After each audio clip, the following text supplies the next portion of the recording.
오늘도 말씀으로 모이신 여러분들을 축복합니다. 하나님께서 기뻐 받으시고 말씀 가운데 역사하실 뿐만 아니라 그 말씀을 통해서 우리의 소원과 또한 바람을 들어주시고 이루어 주실 것을 확신합니다. 기도하겠습니다.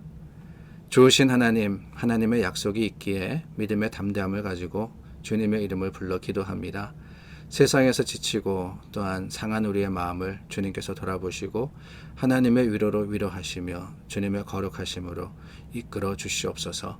오늘도 주님께 맡깁니다. 우리 힘이 없어야 약할 때 하나님께서 능력이 되어 주시고 승리로 이끌어 주시기를 원하오며 예수 그리스도 이름으로 기도드립니다. 아멘. 찬송 불러 주님께 나아가겠습니다. 우리 찬송가 391장입니다. 391장입니다.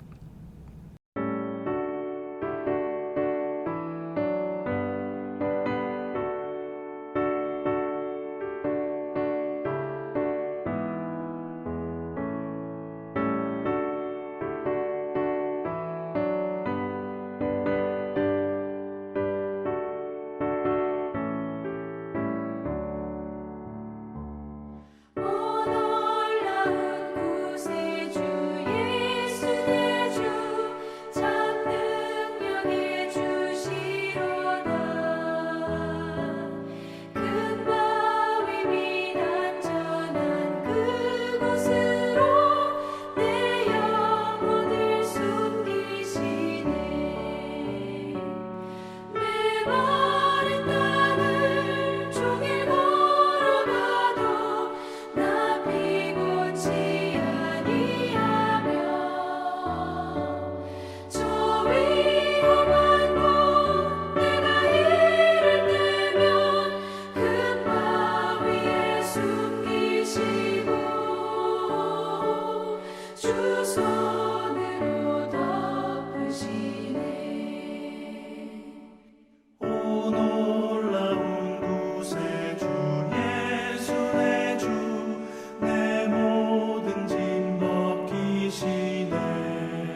시편 64편입니다.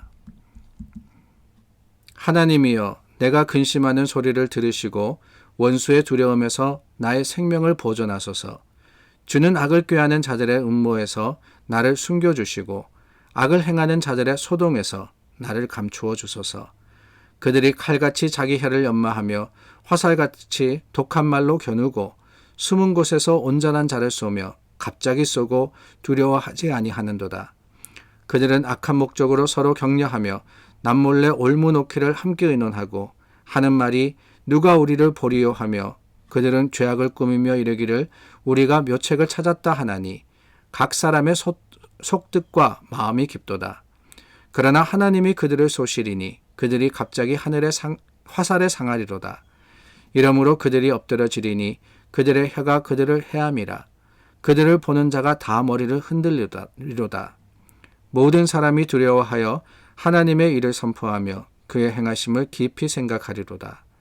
의인은 여호와로 말미암아 즐거워하며 그에게 피하리니 마음이 정직한 자는 다 자랑하리로다. 오늘 시편은 다윗의 시입니다. 다윗이라는 사람이 어떤 사람입니까? 아마 많은 사람들이 가장 좋아하는 성경의 인물이 아닌가 하는 생각이 듭니다. 이스라엘은 물론이거니와 우리 믿음의 많은 사람들도 다윗 그러면은 성군이었다, 또한 하나님의 마음에 합당한 사람이었다, 존경합니다. 그의 삶의 모습을 보더라도 이 골리앗이라는 참 적군의 장수를 무너뜨리고 민족의 영웅이 되었고 왕위에 올랐고 많은 시편을 남겨서 그의 마음과 또 삶으로서 하나님을 찬양했던 그런 사람이기 때문에 우리는 하나같이 다윗 그러면은 존경할 뿐만 아니라 참 좋아하지 않나라는 생각이 듭니다. 그런데 여러분, 그 이면을 가만히 살펴보면은 우리가 다윗을 존경하고 또한 그를 통하여서 받는 교훈이라는 것은 성공만은 아닌 것 같습니다. 다윗이 참 여러 위기의 상황에서 이기고 승리하고 왕위에 오르고 많은 부를 누리고 또한 많은 것을 이루었기 때문에 우리가 다윗을 다른 그 누구보다도 더 존경한다, 그러지는 않는 것 같다는 거예요. 오히려 다윗을 존경하는 큰 부분 중에 하나, 큰 이유 중에 하나는 그가 우리와 같이 고난받았기 때문이 아닌가 하는 생각이 듭니다. 성공도 있었습니다. 물론 거기에 참 대단한 일을 이룬 여러 가지 업적도 있었습니다.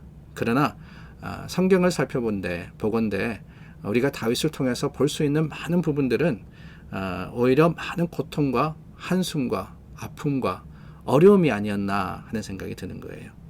물론 그 아픔과 어려움으로 실패하거나 좌절했기 때문에 우리가 존경하는 것은 아닙니다. 반대로 오히려 그 속에서도 여전히 하나님을 찬송하고 여전히 하나님을 붙들었기 때문에 하나님이 회복시켜 주시는 것을 경험한 인물이었기 때문에 우리는 이 다윗의 모습을 통해서 그의 고민과 눈물 속에서 동일하게 주님을 찾고 동일하게 하나님을 바라보기 때문에 그를 존경하는 것이 아니겠습니까? 다윗 참 인생을 가만히 살펴보면은 어쩌면은 성공의 때보다는 실패의 때가 더 많지 않았나 하는 생각이 들 정도입니다. 고난의 때가 훨씬 더 많지 않았나 싶기도 합니다. 도망 다니기도 하고 목숨의 위협을 받기도 하고 실패하기도 하고 배신당하기도 하고 스스로 또한 죄 가운데 빠져서 하나님 앞에 참 범죄하는, 잘못을 범하는 이런 순간도 있었습니다. 편안한 삶을 살았던 것이 아니라는 거예요. 파란만장했습니다. 어쩌면 우리의 삶보다 더했습니다. 더하면 더하지 덜하지는 않았다는 거예요.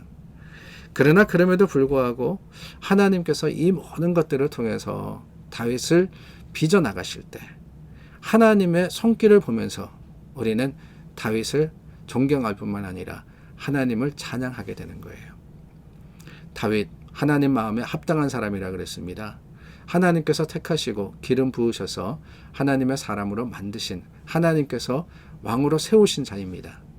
그런데 그랬던 그가 왜 그렇게 많은 고통을 당했을까? 다른 게 아니죠. 우리는 압니다. 하나님께서 고난과 고통을 허락하실 때는 아무런 목적 없이 주신 것이 아니라 그것을 통해서 하나님의 거룩하심을 깨닫고 또한 하나님께서 연단하여서 더 하나님 앞에 올바르게 설 수 있도록 하기 원함을 바라셨기 때문이라는 걸 말입니다. 오늘 말씀도 그렇습니다. 신명기 8장 말씀에도 보니까 2절에 이런 말씀이 있습니다. 내 하나님 여호와께서 40년 동안 광야길을 걷게 하신 것을 기억하라 그랬어요. 이는 너를 낮추시며 너를 시험하사 내 마음이 어떠한지 그 명령을 지키는지 지키지 않는지 알려 하심이라. 이스라엘에게 광야 40년이라는 세월은 참 고통이었습니다. 하나님의 약속이 있어서 출애굽했는데 그 약속하신 땅으로 바로 가지 못했다는 것, 얼마나 안타까운 일입니까? 그러나 하나님 입장에서는 그 40년의 세월이 안타까운 게 아니라 분명한 목적을 가지고 이스라엘을 이끌어 가신 하나님과 동행했던 시간이라는 것을 우리는 깨달아야 한다는 거예요. 하나님이 분명히 말씀하십니다. 너를 시험하사 너를 낮추시고 하나님이 겸손하게 하심으로 말미암아 주님만 의지하게 하도록 한 것, 그것이 바로 광야의 길이었고 그것이 바로 이스라엘에게 주신 기회이자 축복이었던 거예요. 그렇습니다. 감히 축복이라 할 수 있어요. 우리는 흔히 축복이다 그러면은 내가 원하는 것, 내가 바라는 것, 세상에서 뛰어난 것을 가지고 누리는 것을 이야기합니다. 건강해야 축복이고 돈 많아야 축복이고 자식 잘 돼야 축복입니다. 그런데 그렇지 않아요. 하나님의 말씀은 오히려 반대 방향을 가리키고 있는 경우가 많아요. 우리가 어렵고 힘들 때, 하나님의 시험 가운데 허덕일 때, 그때 비로소 주님을 보고 그때 비로소 주님을 만나고 그때 비로소 하나님의 강한 오른손의 능력을 경험하게 되는 것, 이게 축복이다 라고 말씀하고 있습니다. 그러고 보면은 이 시편의 수많은 다윗의 시들이 왜 하나님을 찬양하고 있는가 비로소 알게 되지 않나 싶습니다. 그의 삶이 평탄한 게 아니었지만은 오히려 그가 하나님 앞에서 더욱더 정결하고 하나님 앞에서 더욱더 참 기쁨으로써 드렸던 찬송의 시는요, 편안할 때가 아닙니다. 많은 것을 누릴 때가 아니라 고통 가운데 있을 때, 죄 가운데 어쩔 줄 몰라 할 때, 그때 비로소 그는 정금과도 같은 시로서 하나님 앞에 찬송할 수 있었고 하나님의 하나님 되심을 고백할 수 있었던 거예요. 그렇다면 어떻게 됩니까? 먼저는 여러 고난과 고통을 두려워하지 말아야죠. 하나님이 주시는 시험입니다. 그리고 그 시험 가운데 주님의 말씀을 더욱더 붙들어야죠. 하나님은 약속하십니다. 난데없이 우리에게 고통을 허락하시는 것이 아니라, 시험을 주시는 것이 아니라, 이것을 통해서 우리를 더욱더 주님의 모습, 하나님의 말씀에 합당한 모습으로서 변화시켜 간다고 말입니다. 그 말씀이 주어졌기 때문에 우리는 하나님 앞에 다시 한번 소망하며 하나님을 기대함으로써 주님의 말씀을 지켜나가는 겁니다. 사랑하는 여러분, 오늘 우리의 삶의 모습 가운데 어떤 시험의 순간이 올는지 모르겠습니다. 그러나 믿음에 담대하십시오. 하나님 그곳에 계시고 그 시험을 통해서 우리를 연단시키시고 그 시험을 통해서 우리를 더욱더 하나님의 말씀에 합당한 모습으로 정하게 하심을 기억하고 주님을 믿음의 담대함으로써 찾고 구하시는 우리 모두가 될 수 있기를 간절히 소망합니다. 기도하겠습니다. 참 좋으신 하나님, 우리의 삶의 모든 형편과 모든 순간은 하나님의 손에 있음을 고백합니다. 여러 가지 어려움이든 즐거움이든 기쁨이든 하나님께서 우리를 주장하여 주시며 이끌어 주시는 과정 속에서의 하나님의 뜻과 계획이심을 깨달을 때 여전히 주님을 찬양합니다. 우리 주님, 우리 찬송 받으시고 역사하여 주시고 하나님의 것으로서 때가 이름에 회복시켜 주시옵소서. 예수 그리스도 이름으로 기도드립니다. 아멘. 나라와 민족을 위해서 또한 교회와 성도를 위해서 중보하는 오늘 아침이 되기를 바랍니다. 여러분들의 기도도 믿음의 담대함으로 아뢰시면 하나님께서 필요한 모든 것 더하시고 채워주시리라 확신합니다.